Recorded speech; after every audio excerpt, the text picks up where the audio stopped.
सेवक जन मान परताख गुरु निस्तार। ज्यों बोलावैं त्यों बोलै स्वामी, कुदरत कवन हमारी, कुदरत कवन हमारी। तेरे कवन कवन गुण कह कह गावां, तू साहिब गुणी निधाना। तुमरी महिमा बरन न सकूं, तू ठाकुर ऊचे भगवान। तुमरी महिमा बरन न सकूं, तू ठाकुर ऊचे भगवान। सतनाम वाहिगुरु साहिब जी। सोरठ महला नावा, जो नर दुख मैं दुख नहीं मान। सुख सने अर पै नहीं जंक, कंचन माटी मान। जो नर दुख मैं दुख नहीं मान। सुख सने अर भै नहीं जंक, कंचन माटी मान। रहा न निंदिया न उस्तत जंक, लोभ मोह अभिमाना। हर एक सोग तेरा है नियारो, नाहे मान अपमाना। आसा मनसा सगल त्याग, जग तेरा है निराशा। काम क्रोध जे पर सैनाहन, ते कट ब्रह्म निवासा। गुर कृपा जे नर कौ कीनी, ते ए जुगत पछानी। नानक लीन भयो गोबिंद स्यों, ज्यों पानी संग पानी। गुर कृपा जे नर कौ कीनी, ते ए जुगत पछानी। नानक लीन पयो गोबिंद स्यों, ज्यों पानी संग पानी। वाहिगुरु जी का खालसा, वाहिगुरु जी की फतेह। जुगो जुगे अटल छतर चवर तखत मालक, धन धन धन गुरु ग्रंथ साहिब। सतगुरां दे पावन पवित्र दरबार अंदर हफ्तावारी दीवान दीयां हाज़रियां पा रहे गुरु रूप साध संगत जीओ। वडभागे हाँ जो अज धन धन धन गुरु ग्रंथ साहिब तिन्हां दे पहले प्रकाश गुरपुरब उत्ते गुरु के दरबार दीयां हाज़रियां भरन दा सुभाग समा प्राप्त होया। आप जी सत्कारयोग ज्ञानी जी होरां पासों अज दे इस पावन दिहाड़े संबंधी बहुत ही खोजमई ढंग दे नाल उन्होंने जो विचार आप नाल साझी कीती है, आपने श्रवण की। समा बनिया गुरमत विचारां दी लड़ी नूं होर अगे वधाया जा सके। विचारां दी आरंभता करन तो पहलां दसम पातशाह धन धन धन गुरु गोबिंद सिंह महाराज तिन्हां दी बख्शी हुई फतेह दे नाल सांझ पाईए जी। वाहिगुरु जी का खालसा, वाहिगुरु जी की फतेह। ऐतवार वाले दिन जो सवेरे हुक्मनामे की विचार नहीं होंदी, बाहरों होए जत्थे जड़े ने फिर वो पूर्ण टाइम जड़ा है कि वो सेवा करते हैं। इस तो बाद फिर हफ्तावारी दीवान जड़ा आरंभ हो जाता। इस टाइम के उत्ते आके जो कि ਹੁਕਮਨਾਮੇ ਦੇ ਵਿਚਾਰ ਸਾਂਝੀ ਕੀਤੀ ਜਾਂਦੀ। ਅੱਜ ਦਾ ਜਿਹੜਾ ਦਿਹਾੜਾ ਹੈ, ਜਿਵੇਂ ਆਪ ਨੇ ਹੁਣੇ ਇਸ ਦਿਹਾੜੇ ਦੀ ਮਹੱਤਤਾ ਸ਼ਰਵਣ ਕੀਤੀ ਹੈ ਕਿ ਸਾਹਿਬ ਗੁਰੂ ਗ੍ਰੰਥ ਸਾਹਿਬ ਪਾਤਸ਼ਾਹ ਜੀ ਮਹਾਰਾਜ, ਜੋ ਧੰਨ ਧੰਨ ਗੁਰੂ ਅਰਜਨ ਦੇਵ ਪਾਤਸ਼ਾਹ ਜੀ ਮਹਾਰਾਜ ਨੇ ਸਮੇਂ ਦੀ ਲੋੜ ਨੂੰ ਵੇਖ ਕੇ ਇਹ ਕਾਰਜ ਕੀਤਾ ਸੀ। ਕਿਹੜਾ? ਕਿ ਦੇਖਿਆ ਕਿ ਹਰੇਕ ਧਰਮ ਦੇ ਪ੍ਰਫੁੱਲਤ ਹੋਣ ਵਾਸਤੇ, ਵਧਣ ਵਾਸਤੇ 3 ਗੱਲਾਂ ਦੀ ਲੋੜ ਹੈ। ਪਹਿਲੀ ਗੱਲ ਹੈ ਕਿ ਉਸ ਧਰਮ ਦੀ ਉਮਤ ਹੋਣੀ ਚਾਹੀਦੀ। ਉਮਤ ਦਾ ਭਾਵ ਹੈ ਸੰਗਤ, ਮੰਨਣ ਵਾਲੇ, ਜਿਹੜੇ ਕਿ ਉਸ ਧਰਮ ਨੂੰ ਮੰਨਣ ਵਾਲੇ ਨੇ, ਉਹਨਾਂ ਦਾ ਇਕੱਠ, ਉਹਨਾਂ ਦੀ ਸੰਗਤ ਇਹ ਹੋਣੀ ਚਾਹੀਦੀ। ਉਹਨੂੰ ਪ੍ਰਤ ਨਾਂ ਜਿਹੜਾ ਕਿ ਉੱਤਮ ਜੋ ਕਿ ਉਮਤ ਕਿਹਾ ਗਿਆ। ਦੂਜੀ ਗੱਲ ਹੈ ਕਿ ਉਸ ਧਰਮ ਦੇ ਵਾਸਤੇ ਆਪਣਾ ਕੇਂਦਰੀ ਅਸਥਾਨ ਹੋਣਾ ਚਾਹੀਦਾ। ਅਤੇ ਨੰਬਰ 3 ਕਿ ਉਹਨਾਂ ਦਾ ਆਪਣਾ ਗ੍ਰੰਥ ਹੋਣਾ ਚਾਹੀਦਾ। ਕਈ ਵੇਖੇ ਨਾ ਧਰਮ, ਉਹ ਹੋਰਨਾਂ ਧਰਮਾਂ ਦੇ ਵਿੱਚੋਂ ਹੀ ਲੈ ਕੇ ਬਾਣੀਆਂ ਅਤੇ ਕੋਟੇਸ਼ਨਾਂ ਜਿਹੜੀਆਂ ਕਿ ਆਪਣੇ ਲੋਕਾਂ ਨੂੰ ਸੁਣਾਈ ਜਾਂਦੇ, ਆਪਣਾ ਉਹਨਾਂ ਦੇ ਕੋਈ ਖਿਆਲ ਨਹੀਂ ਹੁੰਦਾ। ਜਿਹੜੇ ਮੱਥੇ ਟਿਕਾ ਰਹੇ ਨੇ, ਉਪਦੇਸ਼ ਦੇ ਰਹੇ ਨੇ, ਆਪਣਾ ਉਹਨਾਂ ਦਾ ਕੋਈ ਖਾਸ ਖਿਆਲ ਨਹੀਂ ਹੁੰਦਾ, ਕੋਈ ਵਿਚਾਰ ਨਹੀਂ ਹੁੰਦਾ, ਕੋਈ ਉਹਨਾਂ ਦੀ ਲਿਖਤ ਨਹੀਂ ਹੁੰਦੀ। ਜਦੋਂ ਕਿ ਆਪਾਂ ਵੇਖਦੇ ਬਹੁਤ ਸਾਰੇ ਐਸੇ ਨੇ, ਮੈਂ ਨਾਂ ਲਾਵਾਂ ਤਾਂ ਚੰਗੀ ਗੱਲ। ਸਾਹਿਬ ਗੁਰੂ ਨਾਨਕ ਦੇ ਪਾਤਸ਼ਾਹ ਨੇ 4 ਉਦਾਸੀਆਂ ਕਰਕੇ ਉਮਤ ਜੋੜ ਦਿੱਤੀ, ਸੰਗਤ ਬਣਾ ਦਿੱਤੀ। ਹੋਇਆ ਕਿ ਧੰਨ ਗੁਰੂ ਰਾਮਦਾਸ ਪਾਤਸ਼ਾਹ ਜੀ ਮਹਾਰਾਜ, ਜਿਨ੍ਹਾਂ ਦਾ ਪਰਸੋਂ ਜੋਤੀ ਜੋਤ ਹੈ, ਉਹਨਾਂ ਨੇ ਵੇਖਿਆ ਕਿ ਸਾਡੇ ਵਾਸਤੇ ਇੱਕ ਆਪਣਾ ਕੇਂਦਰੀ ਸਥਾਨ ਵੀ ਹੋਣਾ ਚਾਹੀਦਾ। ਉਹਦੀ ਨੀਂਹ ਜਿਹੜੀ ਸੀ ਆਪਣੀ ਹਯਾਤੀ ਵਿੱਚ ਗੁਰੂ ਰਾਮਦਾਸ ਪਾਤਸ਼ਾਹ ਰੱਖ ਗਏ, ਜੋ ਕਿ ਚੱਕ ਰਾਮਦਾਸਪੁਰਾ, ਜਿਸ ਦਾ ਨਾਮ ਪਹਿਲਾ ਹੈ। ਔਰ ਇਸੇ ਨੂੰ ਹੀ ਧੰਨ ਗੁਰੂ ਅਰਜਨ ਦੇਵ ਪਾਤਸ਼ਾਹ ਨੇ, ਜੋ ਸਰੋਵਰ ਦੀ ਪ੍ਰਾਰੰਭਤਾ ਜਿਹੜੀ ਸੀ ਗੁਰੂ ਰਾਮਦਾਸ ਪਾਤਸ਼ਾਹ ਨੇ ਕਰਵਾਈ ਸੀ, ਔਰ ਇਹਦੀ ਪੂਰੀ ਖੁਦਾਈ ਅਤੇ ਇਹਦੀ ਪਕਿਆਈ ਜਿਹੜੀ ਸੀ ਗੁਰੂ ਅਰਜਨ ਦੇਵ ਪਾਤਸ਼ਾਹ ਮਹਾਰਾਜ ਨੇ ਕੀਤੀ। ਕਿਉਂਕਿ ਧੰਨ ਗੁਰੂ ਰਾਮਦਾਸ ਪਾਤਸ਼ਾਹ ਓਨਲੀ 7 ਸਾਲ ਹੀ ਗੁਰਤਾ ਗੱਦੀ 'ਤੇ ਬੈਠ ਕੇ ਗੁਰੂ ਨਾਨਕ ਦੇ ਧਰਮ ਦਾ ਪ੍ਰਚਾਰ ਅਤੇ ਪ੍ਰਸਾਰ ਕਰਕੇ ਗਏ। ਵਾਰੀ ਆ ਗਈ ਧੰਨ ਗੁਰੂ ਅਰਜਨ ਦੇਵ ਪਾਤਸ਼ਾਹ ਜੀ ਮਹਾਰਾਜ, ਜਿਨ੍ਹਾਂ ਨੇ ਆਪਣੇ ਪਿਤਾ ਜੀ ਦੇ ਛੋਹੇ ਕੰਮਾਂ ਨੂੰ ਪੂਰੀਆਂ ਕੀਤਾ ਔਰ ਇਸ ਸਰੋਵਰ ਦੇ ਵਿੱਚ ਹਰਿਮੰਦਰ ਸਾਹਿਬ ਬਣਵਾਇਆ। ਹਰਿਮੰਦਰ ਸਾਹਿਬ ਤਿਆਰ ਹੋਇਆ ਅਤੇ ਗੁਰੂ ਪਾਤਸ਼ਾਹ ਨੇ ਅਗਲੇ ਕੰਮ ਜਿਹੜੇ ਸੋਚੇ ਕਿ ਹੁਣ ਇੱਕ ਧਰਮ ਦਾ ਕੇਂਦਰ ਬਣ ਗਿਆ, ਭਾਵ ਸਥਾਨ ਬਣ ਗਿਆ। ਹੁਣ ਇਹ ਅਗਲੀ ਗੱਲ ਵਿਚਾਰ ਆਈ ਸਤਿਗੁਰੂ ਪਾਤਸ਼ਾਹ ਦੇ ਮਨ ਵਿੱਚ ਕਿ 2 ਚੀਜ਼ਾਂ 'ਤੇ ਕਾਇਮ ਹੋ ਗਈ। ਗੁਰੂ ਨਾਨਕ ਸਾਹਿਬ ਨੇ ਸੰਗਤ ਕਾਇਮ ਕਰ ਦਿੱਤੀ, ਗੁਰੂ ਰਾਮਦਾਸ ਪਿਤਾ ਜੀ ਨੇ ਕੇਂਦਰੀ ਸਥਾਨ ਦਾ ਟੱਕ ਲਾ ਦਿੱਤਾ। ਪੂਰਨਤਾ ਜਿਹੜੀ ਗੁਰੂ ਅਰਜਨ ਦੇਵ ਪਾਤਸ਼ਾਹ ਨੇ ਦਿੱਤੀ, ਨਗਰ ਬਹੁਤ ਸੋਹਣਾ ਬਣ ਗਿਆ, ਜਿਹਦੇ ਬਾਰੇ ਇਹ ਜ਼ਿਕਰ ਆਉਂਦਾ ਹੈ ਕਿ ਭਾਈ ਬਸਦੀ ਸਗਨ ਆਪੋ ਅਨੂਪ ਰਾਮਦਾਸਪੁਰ, ਜੋ ਕਿ ਐਸੀ ਸੋਹਣੀ ਨਗਰੀ ਰਾਮਦਾਸਪੁਰਾ, ਜਿਹਦਾ ਕਿ ਪਹਿਲਾ ਨਾਂ ਇਹ ਰੱਖਿਆ ਗਿਆ ਸੀਗਾ। ਸੋਹਣੀ ਢੰਗ ਨਾਲ ਇੱਥੇ ਵਸੋਂ ਹੋ ਗਈ ਕਿ ਗੁਰੂ ਪਾਤਸ਼ਾਹ ਨੇ 52 ਪ੍ਰਕਾਰ ਦੇ ਕੰਮ ਕਰਨ ਵਾਲੇ ਜਿਹੜੇ ਕਰਿੰਦੇ ਸਨ, ਉਹਨਾਂ ਨੂੰ ਇੱਥੇ ਲਿਆ ਕੇ ਵਸਾਇਆ।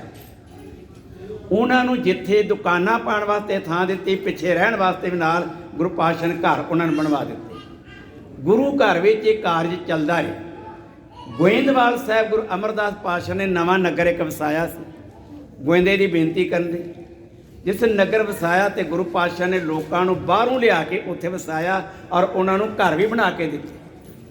ਜਿਹੜੇ ਘਰ ਬਣਾਏ ਗਏ ਨੇ, ਉਹਨਾਂ ਦੇ ਵਾਸਤੇ ਸਤਿਗੁਰੂ ਪਾਤਸ਼ਾਹ ਨੇ ਇਹ ਸੇਵਾ ਜਿਹੜੀ ਸੀ ਆਪਣੀਆਂ ਸੰਗਤਾਂ ਦੇ ਕੋਲੋਂ ਇਕੱਠੀਆਂ ਕਰਵਾ ਕੇ ਤੇ ਕਰਵਾਈ। ਉਹਨਾਂ ਦੀ ਇਮਾਰਤੀ ਲੱਕੜੀ ਦਾ ਪ੍ਰਬੰਧ ਕਿੱਥੇ ਜਾ ਕੇ ਪਹਾੜਾਂ ਤੋਂ, ਮੰਡੀ ਦੇ ਰਾਜੇ ਕੋਲੋਂ, ਕਿ ਇਹ ਸਾਰੀ ਇਮਾਰਤੀ ਲੱਕੜੀ ਆਈ ਅਤੇ ਇੱਥੇ ਕਾਰਜ ਹੋਇਆ ਪੂਰਾ। ਤੋਂ ਕਹਿਣ ਤੋਂ ਭਾਵ ਗੁਰੂ ਘਰ ਵੱਲੋਂ ਹਰੇਕ ਸਮੇਂ ਦੇ ਅੰਦਰ ਕੁਝ ਨਾ ਕੁਝ ਇਮਾਰਤ ਜਿਹੜੀ ਸੀ ਕਿ ਉਹਦੀ ਤਿਆਰੀ ਕੀਤੀ ਜਾਂਦੀ ਸੀ, ਬਣਾਇਆ ਜਾਂਦਾ ਸੀ। ਧੰਨ ਧੰਨ ਗੁਰੂ ਅਮਰਜਨ ਦੇਵ ਪਾਤਸ਼ਾਹ ਮਹਾਰਾਜ, ਜਿਨ੍ਹਾਂ ਨੇ ਵੇਖਿਆ ਕਿ ਭਾਵੇਂ ਸਾਡੇ ਕੋਲ ਉਮਤ ਗੁਰੂ ਨਾਨਕ ਪਾਤਸ਼ਾਹ ਜੀ ਮਹਾਰਾਜ ਕਾਇਮ ਕਰ ਗਏ ਤੇ ਹੈਗੀ, ਕੇਂਦਰੀ ਸਥਾਨ ਦੀ ਜਿਹੜੀ ਕਿ ਬਣਤਰ ਤਿਆਰ ਹੋ ਗਈ ਹੈ, ਹੁਣ ਧਾਰਮਿਕ ਗ੍ਰੰਥ ਵੀ ਆਪਣਾ ਚਾਹੀਦਾ ਹੈ। ਅਤੇ ਸਤਿਗੁਰੂ ਨੇ ਕੀ ਕੀਤਾ? ਸਤਿਗੁਰੂ ਗੁਰੂ ਨਾਨਕ ਦੇਵ ਪਾਤਸ਼ਾਹ ਜੀ ਮਹਾਰਾਜ ਦੀ ਗੁਰਤਾ ਗੱਦੀ ਧੰਨ ਗੁਰੂ ਅੰਗਦ ਦੇਵ ਪਾਤਸ਼ਾਹ ਨੂੰ ਦਿੱਤੀ ਸੀ। ਜਿੱਥੇ ਗੁਰਤਾ ਗੱਦੀ ਦਾ ਤਿਲਕ ਬਾਬਾ ਬੁੱਢਾ ਜੀ ਦੇ ਕੋਲੋਂ ਦਵਾਇਆ ਹੈ, ਉੱਥੇ ਧੰਨ ਧੰਨ ਗੁਰੂ ਨਾਨਕ ਦੇਵ ਪਾਤਸ਼ਾਹ ਨੇ ਇੱਕ ਬਸਤਾ, ਜਿਹਦੇ ਵਿੱਚ ਇੱਕ ਪੋਥੀ ਪਈ ਹੋਈ ਸੀ, ਜਿਹਦੇ ਬਾਰੇ ਭਾਈ ਗੁਰਦਾਸ ਜੀ ਨੇ ਲਿਖਿਆ ਕਿ ਮੁਸਲਮਾਨ ਪੁੱਛਦੇ ਪਏ ਨੇ, ਬਾਬਾ ਇਹ ਦੱਸ ਕਿ ਭਾਈ ਤੇਰੀ ਕਿਤਾਬ ਵਿੱਚ ਹਿੰਦੂ ਨੂੰ ਵੱਡਾ ਲਿਖਿਆ ਕਿ ਮੁਸਲਮਾਨ ਨੂੰ ਵੱਡਾ ਲਿਖਿਆ? ਪੁੱਛਣ ਫੋਲ ਕਿਤਾਬ ਨੂੰ ਹਿੰਦੂ ਵੱਡਾ ਕਿ ਮੁਸਲਮਾਨ ਹੋਈ? ਇਹ ਸਵਾਲ ਕਿੰਨਾ ਕੀਤਾ? ਮੱਕੇ ਦੇ ਅੰਦਰ ਮੁਸਲਮਾਨਾਂ ਨੇ ਕੀਤਾ ਸੀ। ਸਾਰੇ ਇਕੱਠੇ ਹੋ ਕੇ ਹਾਜੀ ਆ ਗਏ ਸਨ ਤੇ ਪੁੱਛਣਾ ਚਾਹਿਆ ਤੇ ਸਤਿਗੁਰੂ ਪਾਤਸ਼ਾਹ ਜੀ ਮਹਾਰਾਜ ਨੇ ਬਚਨ ਕੀਤਾ ਸੀ। ਕਹਿਣ ਲੱਗੇ ਦੇਖੋ ਭਾਈ, ਬੰਦੇ ਦੇ ਅਮਲ ਕਿਵੇਂ ਦੇ, ਬੰਦੇ ਦਾ ਜੀਵਨ ਕਿਵੇਂ ਦਾ ਹੈਗਾ, ਉਸ ਦੇ ਅਮਲਾਂ ਦੇ ਆਧਾਰ ਤੇ ਅੱਗੇ ਫੈਸਲਾ ਹੋਣਾ ਹੈ, ਨਾ ਕਿ ਜਾਤ ਬਰਾਦਰੀ ਦਾ। ਸਤਿਗੁਰੂ ਪਾਤਸ਼ਾਹ ਨੇ ਬਚਨ ਕਰ ਦਿੱਤਾ ਸੀ। ਉਹ ਹੁਣ ਪਾਵਨ ਬਾਣੀ ਜਿੱਥੇ ਜਿੱਥੇ ਵੀ ਗੁਰੂ ਪਾਤਸ਼ਾਹ ਗਏ ਨੇ ਆਪਣੇ ਕੋਲ ਨੋਟ ਕਰਦੇ ਗਏ। ਆ ਦੇਖੋ ਆਪ ਜੀ ਨਿਤਾ ਪ੍ਰਤੀ ਗੁਰਬਾਣੀ ਦਾ ਪਾਠ ਕਥਾ ਕੀਰਤਨ ਸਰਵਣ ਕਰਦੇ ਹੋ, ਆਪ ਜੀ ਨੂੰ ਕਿੰਨੇ ਕੁ ਸ਼ਬਦ ਸੁਣ ਕੇ ਚੇਤੇ ਹੋ ਜਾਂਦੇ ਨੇ।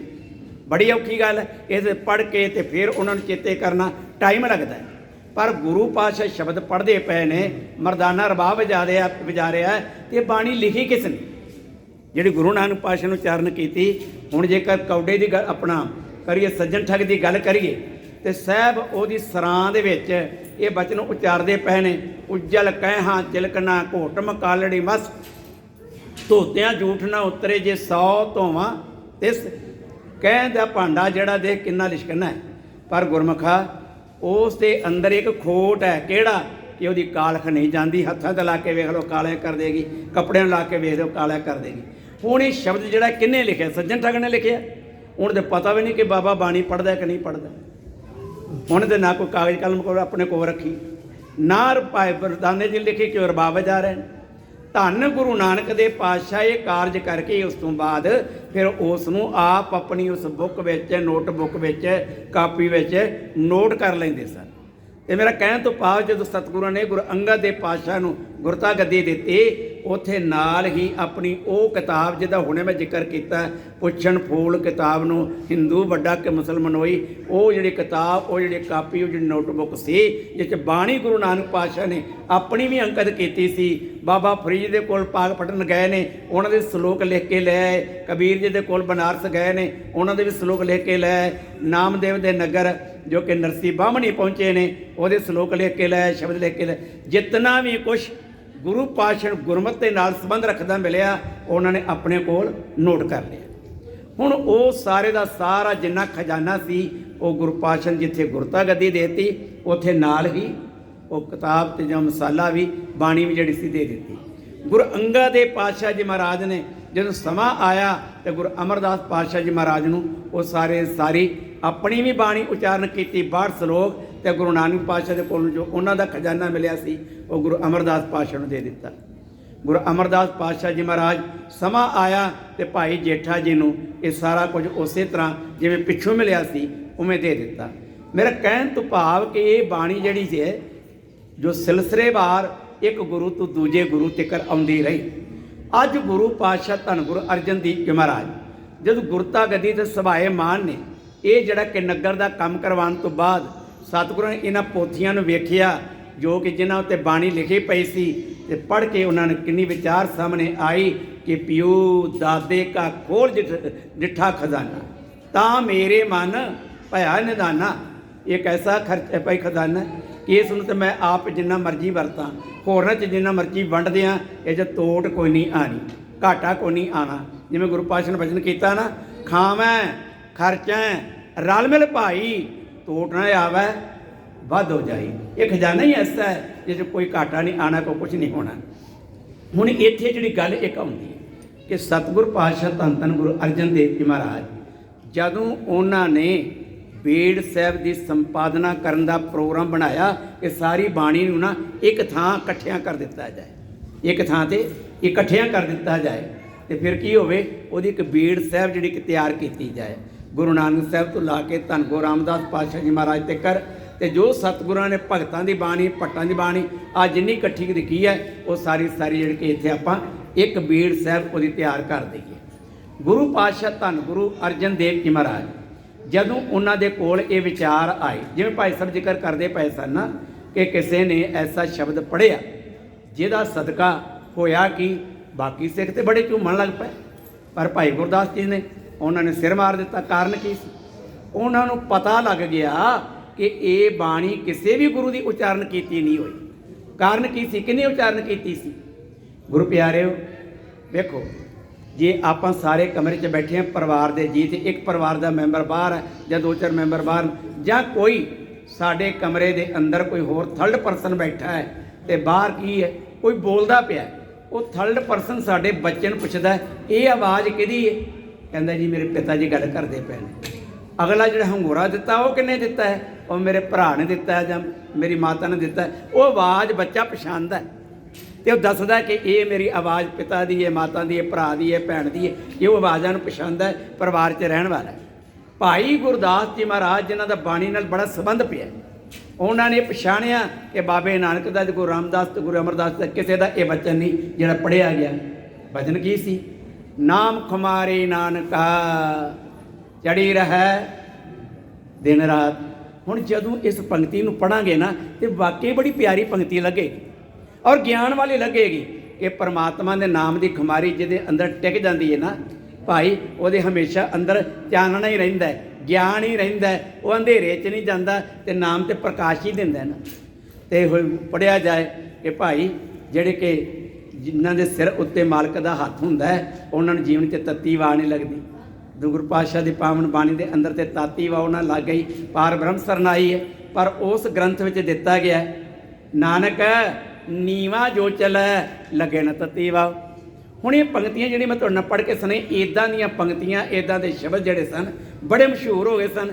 ਕਿਹਨੇ ਲਿਖੇ ਤੇ ਕਿਉਂ, ਕਦੋਂ ਮਸ਼ਹੂਰ ਹੋਏ? ਧੰਨ ਗੁਰੂ ਅਰਜਨ ਦੇਵ ਪਾਤਸ਼ਾਹ ਨੂੰ ਗੁਰਤਾ ਗੱਦੀ ਮਿਲੀ ਤੇ ਵੱਡੇ ਭਰਾ ਬਾਬਾ ਪ੍ਰਿਥੀ ਚੰਦ ਜਿਹੜੇ ਸੀ ਇਹ ਨਾਰਾਜ਼ ਹੋ ਗਏ। ਇਹਨਾਂ ਕੀ ਕੀਤਾ? ਸਾਰੀ ਥਾਂ 'ਤੇ ਨਾਕੇ ਲਾਤੇ, ਗੁਰੂ ਕੇ ਲੰਗਰ 'ਚ ਰਸਤ ਨਾ ਜਾਣ ਦਿੱਤੀ, ਧਨ ਪਦਾਰਥ ਨਾ ਜਾਣ ਦਿੱਤਾ। ਕੋਈ ਵੀ ਸੇਵਾ ਵਾਸਤੇ ਸੰਗਤਾਂ ਬਾਹਰੋਂ ਲੈ ਕੇ ਆਉਂਦੀਆਂ ਸਨ, ਰਸਤਾਂ 'ਤੇ ਨਾ ਜਾਣ ਦਿੱਤੀਆਂ।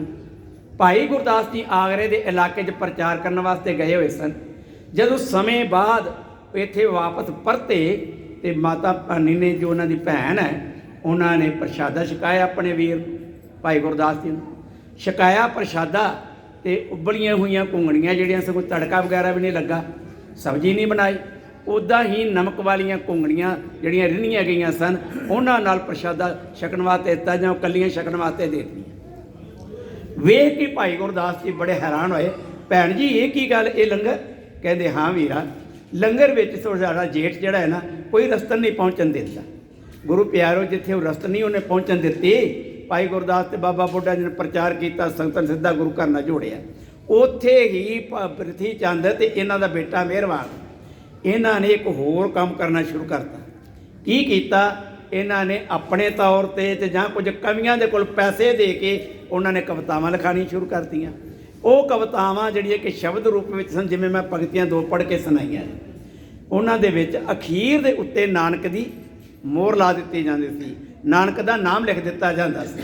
ਤੇ ਹੋਇਆ ਕਿ ਸੰਗਤਾਂ ਜਦੋਂ ਇਵੇਂ ਦੇ ਸ਼ਬਦ ਉਹਨਾਂ 'ਚ ਪਰਚੇ ਵੰਡ ਦਿੱਤੇ ਜਾਂਦੇ, ਸ਼ਬਦ ਵੰਡ ਦਿੱਤੇ ਜਾਂਦੇ ਤੇ ਉਹ ਲੋਕ ਪੜ੍ਹਦੇ, ਵਾਹ ਪੀ ਵਾਹ ਕਿੰਨੇ ਕਮਾਲ ਦੀ ਗੱਲ ਹੈ। ਨਾਨਕ ਨਾਮ ਖੁਮਾਰੀ ਨਾਨਕਾ ਚੜੀ ਰਹਿ ਦਿਨ ਰਾਤ।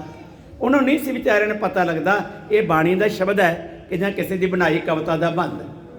ਭਾਈ ਸਾਹਿਬ ਭਾਈ ਸੰਤੋਖ ਸਿੰਘ ਨੇ ਬੜੀ ਸੋਹਣੀ ਇੱਕ ਟੂਕ ਦਿੱਤੀ ਆਪਣੇ ਗ੍ਰੰਥ ਵਿੱਚ। ਉਹ ਕਹਿੰਦੇ ਨੇ ਧੰਨ ਗੁਰੂ ਅਰਜਨ ਦੇਵ ਪਾਤਸ਼ਾਹ ਦਾ ਦਰਬਾਰ ਲੱਗਾ ਹੋਇਆ। ਜਿਵੇਂ ਅੱਜ ਆਪਾਂ ਜੁੜੇ ਆ, ਭਾਵੇਂ ਹਫ਼ਤਾਵਾਰੀ ਦੀਵਾਨ ਦੇ ਤੌਰ 'ਤੇ ਆਏ ਤੇ ਭਾਵੇਂ ਗੁਰਪੁਰਬ ਦੇ ਆਧਾਰ 'ਤੇ ਆਏ ਆ, ਦੀਵਾਨ ਲੱਗਾ ਪਿਆ। ਇੱਕ ਦੇ ਮਨ ਵਿੱਚ ਆਈ ਸਤਿਗੁਰੂ ਜੀ ਨੂੰ ਆਪ ਆਗਿਆ ਦਿਓ ਤੇ ਇੱਕ ਮੈਂ ਸ਼ਬਦ ਬਹਿ ਕੇ ਪੜ੍ਹ ਲਵਾਂ, ਸੁਣਾਵਾਂ ਸੰਗਤਾਂ ਨੂੰ। ਸਾਹਿਬ ਕਹਿੰਦੇ ਆ ਜਾ ਭਾਈ ਸੁਣਾ, ਸਾਨੂੰ ਤਾਂ ਖੁਸ਼ੀ ਹੋਵੇਗੀ ਜੇ ਤੁਸੀਂ ਬਾਣੀ ਨੂੰ ਗਾਵੋਗੇ, ਪੜ੍ਹੋਗੇ, ਸੁਣਾਵੋਗੇ ਤੇ ਕਿੰਨੀ ਚੰਗੀ ਗੱਲ ਹੈ। ਹੋਰਨਾਂ ਨੂੰ ਵੀ ਤੁਹਾਡੇ ਵੱਲ ਵੇਖ ਕੇ ਪ੍ਰੇਮ ਪੈਦਾ ਹੋਏਗਾ। ਜੇ ਅੱਜ ਤੁਸੀਂ ਸ਼ਬਦ ਪੜ੍ਹੋਗੇ, ਕੱਲ੍ਹ ਨੂੰ ਹੋਰ ਕੋਈ ਕਹੇਗਾ ਸਾਨੂੰ ਵੀ ਟਾਈਮ ਦੇ। ਬਾਣੀ ਦਾ ਪ੍ਰਚਾਰ ਹੀ ਆਪਾਂ ਕਰਨਾ ਹੈ ਨਾ, ਪ੍ਰਸਾਰ ਹੀ ਆਪਾਂ ਕਰਨਾ ਹੈ ਨਾ, ਤੇ ਬਾਣੀ ਤੁਹਾਡੇ ਤੱਕ ਪਹੁੰਚਾਉਣੀ ਹੈ ਨਾ। ਆਓ ਭਾਈ ਸ਼ਬਦ ਪੜ੍ਹੋ। ਉਹਨੇ ਸ਼ਬਦ ਪੜ੍ਹਿਆ ਤੇ ਸ਼ਬਦ ਕਿਹੜਾ ਪੜ੍ਹ ਦਿੱਤਾ? ਪ੍ਰਿਥੀ ਚੰਦ ਦੇ ਬੇਟੇ ਮਿਹਰਬਾਨ ਦਾ ਲਿਖਵਾਇਆ ਹੋਇਆ ਕਵਿਤਾ ਦਾ ਇੱਕ ਬੰਦ ਪੜ੍ਹ ਦਿੱਤਾ। ਜਦੋਂ ਉਹ ਬੰਦ ਸ਼ਬਦ ਰੂਪ ਵਿੱਚ ਉਹਨੇ ਇੱਥੇ ਪੜ੍ਹ ਕੇ ਸੰਗਤਾਂ ਨੂੰ ਸੁਣਾਇਆ ਤੇ ਧੰਨ ਗੁਰੂ ਅਰਜਨ ਦੇਵ ਪਾਤਸ਼ਾਹ ਮੇਰੇ ਦਰਬਾਰ 'ਚ ਬੈਠੇ ਨੇ, ਉਹਨਾਂ ਕੋਲ ਹੀ ਸਮਾਂ ਲੈ ਕੇ ਤੇ ਸ਼ਬਦ ਨੇ ਪੜ੍ਹਿਆ ਸੀ। ਤੇ ਉਹਦੇ ਹੋਇਆ ਕੀ? ਭਾਈ ਸਾਹਿਬ ਨੇ ਜੇ ਟੂਕ ਦਿੱਤੀ, ਕਹਿੰਦੇ ਨੇ ਮਿਹਰਬਾਨ ਪੁੱਤ ਪ੍ਰਿਥੀਏ ਕਾ ਕਵੀ ਸ਼੍ਰੀ ਕਰੇ। ਕਵੀ ਸ਼੍ਰੀ ਦਾ ਭਾਵ ਹੈ ਕਵਿਤਾਵਾਂ ਲਿਖਦਾ ਹੈ, ਕਵਿਤਾ ਬੋਲਦਾ ਹੈ, ਇੱਦਾਂ ਦੇ ਸ਼ਬਦ ਲਿਖਵਾ ਕੇ ਨਾ ਤੇ ਲੋਕਾਂ ਦੇ ਇਕੱਠ ਕਰਕੇ ਤੇ ਉਹਨਾਂ ਨੂੰ ਸੁਣਾਉਂਦਾ। ਜਿਸ ਸਖਤ ਕਹਿੰਦੇ ਨੇ ਉਹ ਭਾਈ ਨੇ ਜਿਹੜੇ ਕਿ ਐਸੀ ਬਾਣੀ ਬਣਾਈ ਹੋਈ ਸੀ ਜਾਂ ਆਪਣੇ ਉਹਨੇ ਕਵਿਤਾਵਾਂ ਬਣਾਈਆਂ ਸਨ, ਇੱਕ ਗ੍ਰੰਥ ਬਣਾਇਆ ਹੋਇਆ ਸੀ। ਉਹਨੇ ਗੁਰੂ ਨਾਨਕ ਦੀ ਜਨਮ ਸਾਖੀ ਵੀ ਲਿਖੀ। ਮਿਹਰਬਾਨ ਜਿਹੜਾ ਹੈ ਨਾ, ਉਹਨੇ ਜਨਮ ਸਾਖੀ ਵੀ ਗੁਰੂ ਨਾਨਕ ਪਾਤਸ਼ਾਹ ਦੀ ਲਿਖੀ ਸੀ। ਬਹੁਤ ਸਾਰੀਆਂ ਜਨਮ ਸਾਖੀਆਂ ਲਿਖੀਆਂ ਗਈਆਂ ਨੇ, ਪਰ ਉਹਨਾਂ ਵਿੱਚੋਂ ਉੱਤਮ ਜਿਹੜੀ ਸੀ, ਕੁਝ ਸੱਚਾਈ ਦੇ ਨੇੜੇ ਜਾਂਦੀ ਸੀ, ਤੇ ਉਹ ਮਿਹਰਬਾਨ ਦੀ ਸਾਖੀ ਜਿਹੜੀ ਸੀ ਜਨਮ ਸਾਖੀ, ਉਹਨੂੰ ਥੋੜ੍ਹਾ ਜਿਹਾ ਨਾਂ ਦਿੱਤਾ ਗਿਆ ਸੀ। पर उन्हें यह एक गलती जीवन च की जिहड़ी कि अपने वालों कवितावां लिख के जां किसी को लिखवा के ते नानक शब्द की वरतों की लोगों च भुलेखा पै गया। तो लिखते हैं भाई गुर अपना संतोख सिंह जी, ये कहते हैं मेहरबान पुत पृथ्वी का कवि श्री करे, पारसी हिंदवी ते संस्कृत भी पढ़े। आ भाषा नूं सारियां आउंदियां सन जिहड़ी भाई साहब ने जिक्र किया। पारसी हिंदवी संस्कृत भी पढ़े, 3 पी बाणी बहुत बनाई। उन्हें 1 2 4 शब्द नहीं, कहते हैं कई उन्हें शब्दों की रचना जी की तो कई को करवाई, शायद उन्हें भी ग्रंथ तैयार कर लिया हो। 3 पी बाणी बहुत बनाई, पर वही चलाकी की सी, भोग गुरु नानक का पाए। गुरु नानक का शब्द जोड़ा सी शब्द के अखीर से आके रची हुई कविता के अखीर से आके लिख देना, जो लिखा देना। कहते हैं इत्थे अज शब्द किसी सिख ने पढ़े, गुरु की हजूरी च टाइम लैके समा लैके जो उन्हें शब्द सुनाया, इत्थे किसी सिख ने शब्द पढ़िया, सो शरवणी गुरु नानक दी पढ़िया, गुरु अर्जन दी पढ़िया। धन गुरु अर्जन दे पातशाह ने वो सिख दे गाए हुए शब्द नूं बड़े ध्यान नाल सुनिया। जदों उन्हें समाप्ति की तो धन गुरु अर्जन दे पातशाह भाई गुरदास नूं कहंदे ने, भाई गुरदास बाणी गुरां दी जुदा करी। विचार बन गया। वैसे तो गुरु अंतरजामी भली प्रकार कि की कुछ हो रहा तो की नहीं हो रहा। ਜਿਹੜੇ लंगर के उत्ते इन्ना अपना प्रभाव पा के ते साडे ये गुरु नानक का लंगर जिहड़ा मस्त कर रहे हैं, मस्ताना कर रहे हैं, उन्होंने इस बाणी के लंगर नूं भी अपने तौर पर वंडन का प्रोग्राम बना रहे हैं। कहते हैं सतगुरु पातशाह ने बचन किया, भाई गुरदास बाणी गुरां दी जुदा करिए। आ मीने पाउंदे ही राह विच रलना रलिए। इस बाणी च हुण जिहड़ा राह पै रहा ना, इस रले नूं कढण वास्ते सानूं एक काम करना पएगा। तो की किया गुरु पातशाह ने, समुच्चियां जिहड़ियां पोथियां सन उन्हां नूं इकट्ठियां कीता, पढ़िया। हुण एक गल मैं साझी करां, कई वार इत्थे ये वचन आउंदा है कि धन गुरु अर्जन देव पातशाह गोइंदवाल साहब तो पोथियां लैण गए। सच है, लियांदियां उत्थों ही लियाउंदियां, पालक च रख के गए ने, बड़े अदब सत्कार नाल लैके आए ने। पर उत्थे एक साखी सुनाई जाती है कि ये जिहड़ियां पोथियां ने ये बाबा मोहन जी के कोलों आंदियां, जिहड़ियां उन्होंने अपने कोल रख लिया हुई सन। किवें रख लिया, किस तरह ने, इस बारे कोई ज्ञान नहीं। पर जिहड़ी गल मैं तुहाडे नाल ये साझी कीती कि गुरु नानक पातशाह ने बाणी जो अपनी लिखी तो गद्दी के नाल ही गुरु अंगद देव पातशाह ने देती, गुरु अंगद देव पातशाह ने गुरु अमरदास पातशाह ने देती, गुरु अमरदास पातशाह ने भाई जेठा जी नूं गुरता गद्दी का तिलक दिता, बाबा बुढ़ा जी के कोल दवाया, और जिन्ना खजाना अपने कोल बाणी का इकट्ठा होया सी वो बाबा गुरु रामदास पातशाह नूं दे दिता। हुण गुरु रामदास पातशाह के कोल ते पोथियां आ गईयां, गद्दी मिलने वाले दिन, तो बाबा मोहन जी कदों लै गए। गुरु प्यारिओ, ये पोथियां बाणी दियां समुचियां ही गोइंदवाल की धरती ते जो बीबी भानी का घर, आप दर्शन करते होगे, चबारा साहब गुरुद्वारा है, गोइंदवाल बोली साहब गुरुद्वारा है, इस तरह गुरुद्वारे बने तो एक घर भाई गुरदास की हवेली तो बीबी भानी का घर, उत्थे ही उन्होंने खोह एक निशानी बनी हुई, तकिया होगा। वो पोथियां सारियां दी सारियां गुरु रामदास पातशाह जी महाराज ने अपने गृह विखे रखी हुई सन, उतों लैके गए, क्योंकि बाणी वर्गा खजाना पाई। ये खजाना माया का कौन किसी को देंदा, तो जो कि बाणी का खजाना इलाही बाणी तुरकी बाणी, वह खजाना किवें किसी को दे दिता जाएगा। असल में ये गुरु पातशाह धन गुरु रामदास जी महाराज गुरता गद्दी मिली सी, नाल पोथियां खजाना बाणी का मिल गया सी, जो अपने गृह में रखे हुए सी। तो गुरु अर्जन देव पातशाह जी महाराज इत्थों लैके गए सन। ये मन च वैसे भुलेखा नहीं रह जाना चाहिए, क्योंकि बाणी वर्गा खजाना जिहड़ा है बाबा मोहन जी के कोल चले जाना, ये कोई इन्नी खास मनन वाली गल नहीं आउंदी। तो सतगुरु पातशाह लैके जिस पोथियां उत्थे गए ने, हुण थां नीयत की गई कि बीड़ साहब की रचना कित्थे की जाए। जिथे अज श्रोमणी कमेटी का प्रैस लगा होया है, वो स्थान है गुरुद्वारा रामसर। रामसर स्थान जिहड़ा इत्थे बेरियां का बहुत वड्डा इकट्ठ सी। एक बेरी ऐसी भी अज सरोवर के किनारे के उत्ते है कि उस बेरी के थले बह के सतगुरु पातशाह ने कनात लवा के ते उत्थे सुखमनी साहिब का पाठ जिहड़ा उचारण किया, वो जगह जिहड़ी एक वक्री बनी पई। वो रामसर सरोवर की खुदवाई करवा के तैयार करवा के सतगुरु ने इत्थे फिर शामियाने लवाए। इस जगह ते बैठ के ते गुरु पातशाह ने पावन ग्रंथ साहिब की लिखाई जिहड़ी सी भाई गुरदास जी जो करवानी शुरू की। जिस सतगुरु पातशाह इत्थे लिखवाई करवा रहे हैं, तो कहते हैं संगतां आउंदियां ने, गुरु पातशाह जी बोलते हैं, भाई गुरदास जी लिखी जाते हैं। लिखद्या लिखद्या आखिरकार बीड़ साहब संपन्न हुई तो कोल बैठे सन भाई बन्नो जी। भाई बन्नो कित्थों के रहने वाले? मांगट के रहने वाले। उन्होंने बचन किया, कहता सतगुरु जी मैं एक बेनती करा, बाह हाथ जोड़ के निमरता सहित मेरी बेनती। साहब कह लगे दसो भाई बन्नो जी की कहना चाहते? कह लगे पातशाह मेरे नगर में ना पुस्तकों के बहुत वधिया जिल्दां बन्नण वाले, तो जे आ बीड़ साहब की जिल्द बन्नण वास्ते ये सेवा मैनू दे दी जाए तो।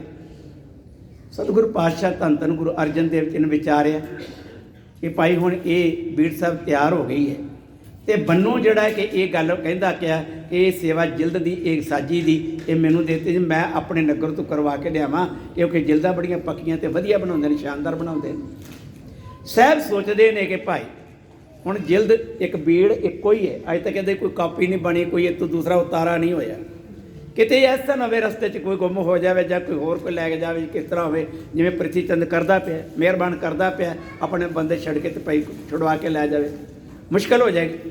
पर फिर भी गुरु पातशाह ने लंबी विचार के ते भाई बन्नो जी नूं जो कि गुरु पातशाह ने ये बीड़ तैयार करवाई सी, उहदे तिला भी मित्रा ध्यान दे नाल ये गुरु नानक दा खजाना है, किते जाना नहीं चाहिए।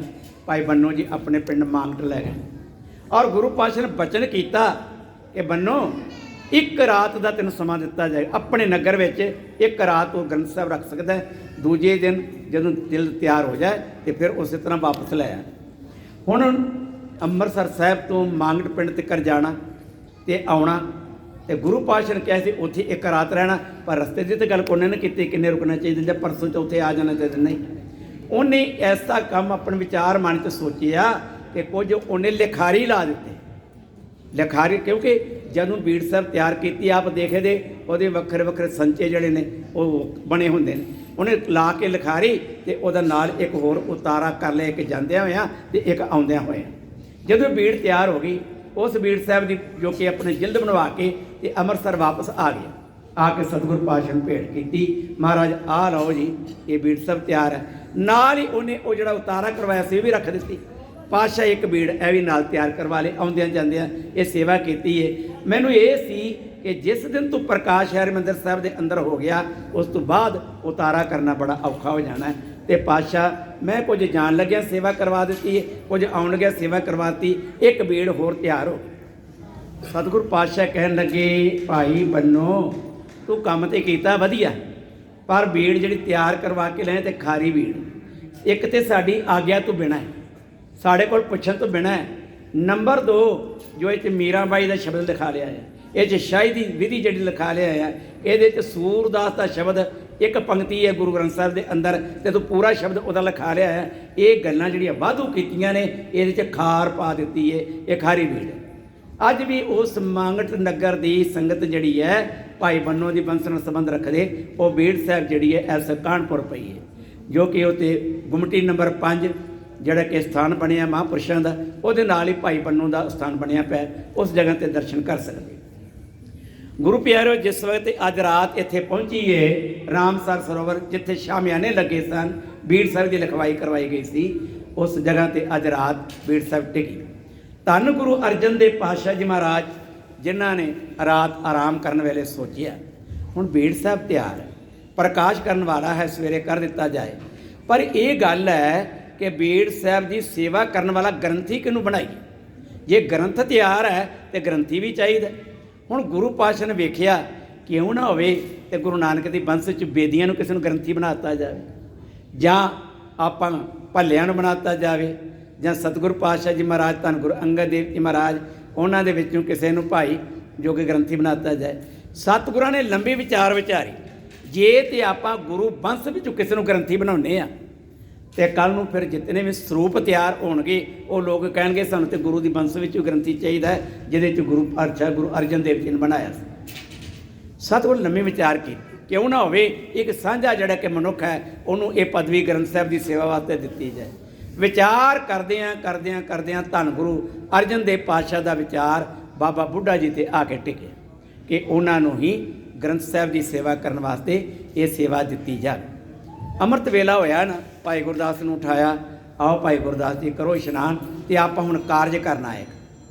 भाई गुरदास जी ਤਿਆਰ ਹੋਏ ਨੇ ਤੇ ਸਤਿਗੁਰੂ ਪਾਤਸ਼ਾਹ ਨੂੰ ਨਾਲ ਲੈ ਕੇ ਤੇ ਅੱਗੇ ਜਿੱਥੇ ਬਾਬਾ ਬੁੱਢਾ ਜੀ ਆਰਾਮ ਕਰਦੇ ਸਨ ਉੱਥੇ ਚਲੇ ਗਏ। ਬਾਬਾ ਬੁੱਢਾ ਜੀ ਆਪਣੇ ਨਾਮ ਸਿਮਰਨ 'ਚ ਲੱਗੇ ਨੇ ਤੇ ਸਤਿਗੁਰੂ ਪਾਤਸ਼ਾਹ ਨੇ ਜਾ ਕੇ ਬੇਨਤੀ, ਬਾਬਾ ਜੀ ਸੁਚੇਤ ਹੋਏ, ਨਮਸਕਾਰ ਕੀਤੀ, ਮੱਥਾ ਟੇਕਿਆ। ਹਾਂ ਸਤਿਗੁਰੂ ਜੀ ਹੁਕਮ ਕਰੋ। ਕਹਿੰਦੇ ਆਓ ਫਿਰ ਸਾਡੇ ਨਾਲ ਚੱਲ। ਮਹਾਰਾਜ ਕਿੱਥੇ ਜਾਣਾ? ਕਹਿੰਦੇ ਆਓ ਸਾਡੇ ਨਾਲ ਆ ਜਾਓ, ਲੈ ਚਲਦੇ ਹਾਂ ਤੁਹਾਨੂੰ। ਆਏ ਨੇ ਤੇ ਉਸ ਥਾਂ ਤੇ ਜਿੱਥੇ ਸ਼ਾਮਿਆਨੇ ਲੱਗੇ ਸਨ ਬੀੜ ਸਾਹਿਬ ਦੀ ਜੋ ਲਿਖਾਈ ਜਿੱਥੇ ਕਰਵਾਈ ਸੀ ਉਸ ਜਗ੍ਹਾ ਤੇ ਲੈ ਆਏ। ਮੰਜੇ ਸਾਹਿਬ ਦੇ ਉੱਤੇ ਬੀੜ ਸਾਹਿਬ ਸੁਸ਼ੋਭਤ ਹੈ ਤੇ ਬਾਬਾ ਜੀ ਨੂੰ ਗੁਰੂ ਪਾਤਸ਼ਾਹ ਨੇ ਬਚਨ ਕੀਤਾ ਕਿ ਬਾਬਾ ਜੀ ਇਉਂ ਕਰੋ, ਭਾਈ ਇਹ ਬੀੜ ਸਾਹਿਬ ਆਪਣੇ ਸੀਸ ਤੇ ਟਿਕਾ ਲਓ ਤੇ ਕੀ ਕਰੋ, ਆਪ ਹਰਿਮੰਦਰ ਸਾਹਿਬ ਦੇ ਰਸਤੇ ਚੱਲ ਪਵੋ। ਕਹਿੰਦੇ ਨੇ ਭਾਈ ਸਾਹਿਬ ਕਿ ਗੁਰੂ ਪਾਤਸ਼ਾਹ ਨੇ ਬਚਨ ਕੀਤਾ, ਬੁੱਢਾ ਸਾਹਿਬ ਕਹਿੰਦੇ ਨੇ ਨਿਜ ਸਿਰ ਧਰ ਗ੍ਰੰਥ, ਆਪਣੇ ਸੀਸ ਦੇ ਉੱਤੇ ਇਹ ਗ੍ਰੰਥ ਸਮਝ ਚੁੱਕ ਲਓ, ਟਿਕਾ ਲਓ। ਇਹ ਬਚਨ ਕੀਤਾ, ਬੁੱਢਾ ਸਾਹਿਬ ਨਿਜ ਸਿਰ ਧਰ ਗ੍ਰੰਥ, ਆਗੇ ਚਲੋ ਸੁਦਾ ਸਰ ਪੰਥ। ਸੁਦਾ ਦਾ ਭਾਵ ਹੈ ਅੰਮ੍ਰਿਤਸਰ ਦਾ ਭਾਵ ਹੈ ਸਰੋਵਰ, ਅੰਮ੍ਰਿਤਸਰ ਸਰੋਵਰ ਵਾਲੇ ਪਾਸੇ ਚਾਲੇ ਪਾਓ। ਆਗੇ ਚਲੋ ਸੁਦਾ ਸਰ ਪੰਥ, ਮਾਨ ਬਾਕਪਾ ਭਇਓ ਅਗਾਰੇ। ਗੁਰੂ ਦਾ ਬਚਨ ਹੋਵੇ, ਗੁਰੂ ਦਾ ਹੁਕਮ ਹੋਵੇ ਤੇ ਬਾਬਾ ਬੁੱਢਾ ਜੀ ਨਾ ਕਿਵੇਂ ਕਰਨ? ਉਹ ਤੇ ਗੁਰੂ ਨਾਨਕ ਪਾਤਸ਼ਾਹ ਤੋਂ ਲਾ ਕੇ ਗੁਰੂ ਘਰ ਦੀ ਸੇਵਾ ਕਰਦੇ ਆ ਰਹੇ ਨੇ ਔਰ ਉਹਨਾਂ ਨੇ ਬੜੇ ਮਨ ਨਾਲ, ਬੜੇ ਤਨ ਦੇ ਨਾਲ, ਬੜੀ ਭਾਵਨਾ ਨਾਲ, ਬੜੇ ਪ੍ਰੇਮ ਦੇ ਨਾਲ ਸੇਵਾ ਹਰ ਨਿਭਾਈ। ਹੁਣ ਗੁਰੂ ਅਰਜਨ ਦੇਵ ਪਾਤਸ਼ਾਹ ਕਹਿੰਦੇ ਨੇ ਆ ਬੀੜ ਸਾਹਿਬ ਨੇ ਸਿਰ ਤੇ ਲੈ ਲਓ ਭਾਈ, ਬੜੇ ਅਦਮ ਨਾਲ ਚੁੱਕ ਲਓ ਤੇ ਲੈ ਚੱਲੋ ਤੁਹਾਡੇ ਨਾਲ, ਅਸੀਂ ਵੀ ਚੱਲਦੇ। ਜਦੋਂ ਬਾਬਾ ਜੀ ਨੇ ਇਹ ਬੀੜ ਸਾਹਿਬ ਆਪਣੇ ਸੀਸ ਤੇ ਟਿਕਾ ਲਈ ਤੇ ਸੀਸ ਤੇ ਟਿਕਾ ਕੇ ਤੇ ਚੱਲ ਪਏ। ਕਹਿੰਦੇ ਨੇ ਉਸ ਵਕਤ ਕੀ ਹੋਇਆ ਕਿ ਸਤਿਗੁਰੂ ਪਾਤਸ਼ਾਹ ਨੇ ਆਪਣੇ ਕਰ ਕਮਲਾਂ ਵਿੱਚ ਚੌਰ ਸਾਹਿਬ ਲੈ ਲਿਆ। ਆਗੇ ਚਲੋ ਸੁਦਾ ਸਰਪੰਥ, ਮਾਨ ਬਾਕਪਾ ਭਇਓ ਅਗਾਰੇ। ਗੁਰੂ ਦਾ ਬਚਨ ਮੰਨ ਕੇ ਬਾਬਾ ਬੁੱਢਾ ਜੀ ਸੀਸ ਤੇ ਧਰ ਕੇ ਬੀੜ ਸਾਹਿਬ ਤੇ ਚੱਲ ਪਏ। ਮਾਨ ਬਾਕਪਾ ਭਇਓ ਅਗਾਰੇ, ਚਮਰ ਗੁਰੂ ਅਰਜਨ ਕਰ ਧਾਰੇ। ਇਹ ਚੌਰ ਜਿਹੜੀ ਕਿ ਧੰਨ ਗੁਰੂ ਅਰਜਨ ਦੇ ਪਾਤਸ਼ਾਹ ਨੇ ਕਰ ਕਮਲਾਂ ਵਿੱਚ ਲੈ ਲਈ। ਕਹਿੰਦੇ ਨੇ ਹਰਿ ਮੰਦਰ ਮੈਂ ਜਾਏ ਪਹੁੰਚ, ਇੱਥੋਂ ਰਾਮਸਰ ਸਰੋਵਰ ਤੋਂ ਚਲਦੇ ਚਲਦੇ ਸੰਗਤਾਂ ਦੇ ਇਕੱਠ ਵਿੱਚ ਸਾਰੀਆਂ ਸੰਗਤਾਂ ਨੂੰ ਪਤਾ ਸੀ ਕਿ ਗੁਰੂ ਪਾਤਸ਼ਾਹ ਦੇ ਪ੍ਰੋਗਰਾਮ ਜਿਹੜੇ ਨੇ ਭਾਈ ਇੱਦਾਂ ਨੇ ਕਿ ਜਿਸ ਵਕਤ ਉੱਥੇ ਪਹੁੰਚੇ, ਹਰ ਮੰਦਰ ਮੈਂ ਜਾਏ ਪਹੁੰਚੇ, ਰਾਗੀ ਰਾਗ ਕਰਤ ਸੁਰ ਉੱਚੇ। ਅੱਗੇ ਕੀਰਤਨ ਚੱਲ ਰਿਹਾ ਸੀ ਜਿਹੜੇ ਅਜੋਕੇ ਸਮਝ ਤੱਕਦੇ। ਅੱਜ ਕਿੰਨੀ ਰੌਣਕ ਸੀ, ਜੋ ਲਾਈਵ ਪ੍ਰੋਗਰਾਮ ਆਪਣੇ ਤੱਕਿਆ ਹੋਵੇਗਾ। ਅੱਜ ਜਲੌ ਵੀ ਸਜੇ ਪਏ, ਸੰਗਤਾਂ ਦਾ ਇਕੱਠ ਵੀ ਬਹੁਤ ਤੇ ਕਿਤਨੇ ਸੁੰਦਰ ਉੱਤੇ ਡੈਕੋਰੇਸ਼ਨ ਫੁੱਲਾਂ ਦੇ ਨਾਲ, ਤਾਜ਼ਿਆਂ ਨਾਲ, ਅਸਲੀ ਫੁੱਲਾਂ ਨਾਲ ਕੀਤੀ ਗਈ। ਤਾਂ ਗੁਰੂ ਪਿਆਰਿਓ, ਜਦੋਂ ਕਿ ਮਹਾਰਾਜ ਦੀ ਪਾਵਨ ਸਵਾਰੀ ਅਕਾਲ ਤਖਤ ਦੇ ਸਥਾਨ ਤੋਂ ਆਉਂਦੀ ਹੈ, ਪਾਲਕੀ ਜਿਹੜੀ ਬੜੇ ਪਿਆਰ ਦੇ ਨਾਲ ਮੋਢਾ ਦੇਣ ਵਾਸਤੇ ਸੰਗਤਾਂ ਜਿਹੜੀਆਂ ਅੱਗੇ ਹੁੰਦੀਆਂ ਨੇ ਕਿ ਸਾਨੂੰ ਸੇਵਾ ਮਿਲ ਜਾਏ, ਸਾਨੂੰ ਸੇਵਾ ਮਿਲ ਜਾਏ। ਤਾਂ ਕਹਿੰਦੇ ਨੇ ਹਰ ਮੰਦਰ ਮੈਂ ਜਾਏ ਪਹੁੰਚੇ। ਧੰਨ ਗੁਰੂ ਅਰਜਨ ਦੇਵ ਪਾਤਸ਼ਾਹ ਸਮੁੱਚੀਆਂ ਸੰਗਤਾਂ ਵਾਹਿਗੁਰੂ ਦਾ ਜਾਪ ਕਰਦੇ ਕਰਦੇ ਦਰਬਾਰ ਸਾਹਿਬ ਪਹੁੰਚ ਗਏ। ਰਾਗੀ ਰਾਗ ਕਰਤ ਸੁਰ ਉੱਚੇ, ਬੜੇ ਪਿਆਰ ਵਿੱਚ ਰਾਗਾਂ ਵਿੱਚ ਰਾਗੀ ਸੰਕੀਰਤਨ ਕਰਦੇ ਪਏ ਨੇ। ਤੇ ਸਤਿਗੁਰੂ ਪਾਤਸ਼ਾਹ ਕਹਿੰਦੇ ਨੇ ਮੰਜੀ ਸਹਿਤ ਗ੍ਰੰਥ ਕੋ ਥਾਪ। ਸਹਿਤ ਮੰਜੀ ਦੇ ਸਤਿਗੁਰੂ ਪਾਤਸ਼ਾਹ ਜੀ ਮਹਾਰਾਜ ਉਹ ਗ੍ਰੰਥ ਜਿਹੜਾ ਸੀ ਜਿੱਥੇ ਜਗ੍ਹਾ ਤਿਆਰ ਕੀਤੀ ਸੀ, ਪੀੜਾ ਸਾਹਿਬ ਰੱਖਿਆ ਹੋਇਆ ਸੀ, ਉਸ ਜਗ੍ਹਾ ਦੇ ਉੱਤੇ ਜਾ ਕੇ ਭਾਈ ਪੀੜੇ ਉੱਤੇ ਗ੍ਰੰਥ ਸਾਹਿਬ ਟਿਕਾ ਦਿੱਤਾ। ਮੰਜੀ ਸਹਿਤ ਗ੍ਰੰਥ ਕੋ ਥਾਪ, ਨਿਕਟ ਅਸੀਨੇ ਸਤਿਗੁਰ ਆਪ। ਨੇੜੇ ਹੋ ਕੇ ਤੇ ਗੁਰੂ ਪਾਤਸ਼ਾਹ ਬਹਿ ਗਏ, ਤਾਬਿਆ ਜਿਹੜੇ ਸੀ ਬਾਬਾ ਬੁੱਢਾ ਜੀ ਬਹਿ ਗਏ। ਕਹਿੰਦੇ ਨੇ ਮੰਜੀ ਗ੍ਰੰਥ ਜਿਹੜਾ ਸੀ ਮੰਜੀ ਸਾਹਿਬ ਤੇ ਟਿਕਾ ਦਿੱਤਾ, ਗੁਰੂ ਪਾਤਸ਼ਾਹ ਸਾਈਡ ਤੇ ਹੋ ਕੇ ਬਹਿ ਗਏ ਨੇ, ਬਾਬਾ ਬੁੱਢਾ ਜੀ ਤਾਬਿਆ ਬੈਠੇ। ਵਾਰ ਭੋਗ ਕੋ ਸੁਣ ਮਨ ਲਾਏ। ਕੀਰਤਨ ਚੱਲ ਰਿਹਾ ਸੀ ਆਸਾ ਜੀ ਦੀ ਵਾਰ ਦਾ। ਵਾਰ ਦਾ ਭਾਵ ਹੈ ਵਾਰ ਜਿਹੜੀ ਕਿ ਆਸਾ ਦੀ ਵਾਰ ਦਾ ਸਵੇਰੇ ਕੀਰਤਨ ਹੁੰਦਾ। ਵਾਰ ਭੋਗ ਕੋ ਸੁਣ ਮਨ ਲਾਏ, ਬੜੇ ਪਿਆਰ ਦੇ ਨਾਲ ਚੱਲ ਰਹੇ ਆਸਾ ਜੀ ਦੇ ਵਾਰ ਦੇ ਕੀਰਤਨ ਨੂੰ ਸ਼ਰਵਣ ਕੀਤਾ। ਸਮਾਪਤੀ ਉਹਦੀ ਹੋਈ। ਹੁਣ ਕਿਉਂਕਿ ਅੱਜ ਪਹਿਲਾ ਦਿਨ, ਮਰਿਆਦਾ ਤੇ ਫਿਰ ਬਾਅਦ 'ਚ ਦੱਸਣੀ ਹੈ ਨਾ। ਹੁਣ ਚਲਦੇ ਕੀਰਤਨ ਉਸ ਵਕਤ ਤੇ ਰੋਕਿਆ ਨਹੀਂ ਸੀ ਜਾ ਸਕਦਾ। ਧੰਨ ਗੁਰੂ ਅਰਜਨ ਦੇਵ ਪਾਤਸ਼ਾਹ ਕਿ ਬਹਿ ਗਏ ਨੇ ਤੇ ਬਾਬਾ ਜੀ ਚੌਰ ਦੀ ਸੇਵਾ ਕਰਦੇ ਪਏ ਨੇ। ਜਦੋਂ ਵਾਰ ਦੀ ਆਖਰੀ ਪੌੜੀ ਪੜ੍ਹੀ, ਹਰ ਜੁਗ ਜੁਗ ਭਗਤੀ ਪਾਇਆ, ਤਾਂ ਸਤਿਗੁਰ ਪਾਤਸ਼ਾਹ ਨੇ ਉਸ ਬਚਨ ਕੀਤਾ, ਬਾਬਾ ਜੀ ਵਾਰ ਭੋਗ ਕੋ ਸੁਨ ਮਨ ਲਾਈ, ਤਬ ਸਤਿਗੁਰੂ ਨੇ ਗਿਰਾ ਅਲਾਈ। ਗਿਰਾ ਦਾ ਭਾਵ ਹੈ ਬੋਲ, ਆਗਿਆ ਕੀਤੀ, ਬਚਨ ਕੀਤਾ। ਕੀ ਕਿਹਾ? ਬੁੱਢਾ ਸਾਹਿਬ ਖੋਲੋ ਗ੍ਰੰਥ। ਬਾਬਾ ਜੀ ਇਉਂ ਕਰੋ ਹਾਂ ਭਲਾ, ਅੱਜ ਪ੍ਰਕਾਸ਼ ਕਰੋ ਆਪਣੇ ਹੱਥਾਂ ਦੇ ਨਾਲ। ਸਤਿਗੁਰੂ ਗੁਰੂ ਗ੍ਰੰਥ ਸਾਹਿਬ ਪਾਤਸ਼ਾਹ ਜੀ ਮਹਾਰਾਜ ਅਜੇ ਤੱਕ ਗੁਰੂ ਤੇ ਨਹੀਂ ਬਣੇ, ਪਰ ਆਪਾਂ ਹੁਣ ਸ਼ਬਦ ਵਰਤਾਂਗੇ ਤੇ ਗੁਰੂ ਕਹਿ ਕੇ ਵਰਤਾਂਗੇ ਨਾ। ਬੀੜ ਸਾਹਿਬ ਕਹਿੰਦੇ ਨੇ ਹੋਇਆ ਕੀ? ਸਤਿਗੁਰੂ ਨੇ ਬਚਨ ਕੀਤਾ, बुढ़ा साहिब खोलो ग्रंथ, लियो आवाज़ सुने सब पंथ। आवाज़ का की भाव है? कई कहते हैं ना अज सतगुरु का आवाज़ा केड़ा आया, अज हुक्मनामा केड़ा आया, अज गुरु पातशाह ने महावाक केड़ा बख्शिया। ये वक्रे वक्रे सारे नाम जड़े ने ये हुक्मनामे दे ने। तो की होया, कहते लिहो आवाज़ सुने सब पंथ। पंथ दा भाव जिन्नी संगत बैठी अगे तू ही आप प्रकाश करके ते हुक्मनामा शरवण करवाओ। ये गुरु पातशाह ने बचन किया। तो उस वक्त की होया, बाबा बुढ़ा जी कहते ने आदब सहत ग्रंथ सखोला, बड़े प्यार अदब ते सत्कार दे नाल बाबा बुढ़ा जी ने प्रकाश किया। अदब सहत ग्रंथ सखोला, ले आवाज़ बुढ़ा तब बोला। हुक्मनामा सुनाया उन्होंने। हुक्मनामा आया राग सूही विचों, सूही महला पंजवां। धन गुरु अर्जन देव पातशाह दे पावन बचन की सी हुक्मनामा? संतां के कारज आप खलोया, हर काम करावन आया राम। धरत सुहावी ताल सुहावा, विच अमृत जल छाया राम। गुरु प्यारिओ, ये पावन हुक्मनामा बाबा बुढ़ा जी ने बड़े प्यार सहित संगतां नूं श्रवण करवाया। संगतां ने सवाल किया सी पातशाह कि ये कार्य जिहड़ा कीता है ये काहदे वास्ते कीता है, इहदा की प्रयोजन है? तो गुरु पातशाह ने ना जिवें कि कल मस्या सी ते अज एकम हैगी। एकम वाले दिन 1604 ਨੂੰ ਭਾਦੋਂ ਸੋ ਦੀ ਏਕਮ ਨੂੰ 1604 ਨੂੰ जो उस दिन 1661 ਵਿੱਚ सतगुਰਾਂ ने यह पहला जिहड़ा कि प्रकाश करवाया। तो संगतां विच अपील की सी मस्या वाले दिन, सत संगत जी कल एक महान कार्य जिहड़ा कि करना है। वो किहड़ा है? भाई साहब ने लिखिया, बन्नो आदक है सिख संगत, सतगुर बैठ दीवान लगायो, श्री हर गोबिंद पास बिराजत, चंद मनु असमान सुहायो। ਉਹਦੀ सिचुएशन की सी? भाई साहब ने अंकित की कि उत्थे कौन कौन हाजिर सन। वो भाई बन्नो जिहड़ा कि बेड़ की जल्द बना के लिया, बाल रूप गुरु हरगोबिंद पातशाह जिन्हां दी उम्र अज 9 साल। चेते रखने कुछ भाई साहब जी राम सिंह बड़ियां प्यारियां गल्लां करते हैं और खोज वालियां ते समझण वाली गल्लां करते हैं। गुरु हरगोबिंद पातशाह का अवतार होया 1595 में। कोई गल्लां चेते रखनी, अपना कैलेंडर जो ना धार्मिक है, गुरुआं दे नाल संबंध रखता, वो बहुत जरूरी है सानूं चेते रखना। 1595 गुरु पातशाह का अवतार होंदा है, 1604 पहला प्रकाश होंदा है। अज कितनी उम्र हो गई? 9 साल। 1506 सतगुरु पातशाह शहादत होंदी है, 5 साल वो ते 6 साल ये 11 साल की उम्र है जो हरगोबिंद पातशाह जो कि गद्दी ते बैठते हैं। गुरु नानक पातशाह 6वें गुरु बनते हैं गद्दी दे। गुरु प्यारे हो, ये जड़ा स्थान से इत्थे भाई साहब ने उतों की सिचन लिखी कि बन्नो आदक है सिख संगत, सतगुर बैठ दीवान लगायो, श्री हर गोबिंद पास बिराजत, चंद मनो असमान सुहायो, सीख लगे सबको तब देवन, श्रे भरियो बच स्यों फरमायो। श्रे दा भाव कल्याण वाले, बख्शिश करने वाले वो बचन गुरु हरगोबिंद पातशाह ने अपने मुखारबिंद तो कहने कीते। तो होया कि वो जड़ा कि बचन कहे सन अज उन्होंने पूर्णता दी, प्रकाश किया। जो प्रकाश हो गया संगतां ने फिर सवाल पूछा, सतगुरु फिर यह जो बीड़ साहब जी प्रकाश हरमंदर साहब के अज अंदर किया गया, हुण ये इदां ही प्रकाश रहेगा दिन रात? देखो जिस गल की मर्यादा का नहीं पता, सानू नहीं पता, तो गुरु को ही पूछना ना। जिमें कि कोई सवाल आया मन में तो गुरु पातशाह के कहता, महाराज जी जेकर असी जी बाणी तुहाडे कहण अनुसार पढ़दे, पिछले एतवार जो सांझ की सी कि सतगुरु पातशाह साडा हुक्म है तुहाडा कि तुसीं बाणी पढ़ो, असीं पढ़दे हैं, पर जिस बाणी की सानू समझ नहीं लगती वो पढ़ने का फायदा की है? ये सवाल आप पिछले हफ्ते साझा किया सी ना। ये अज सवाल की कर दिता पहले प्रकाश वाले दिन, पातशाह आ जो प्रकाश आप जी ने करवाया बीड़ साहब का, हुण इस तरह ही इत्थे प्रकाश पेड़े साहब ते रहा करेगा?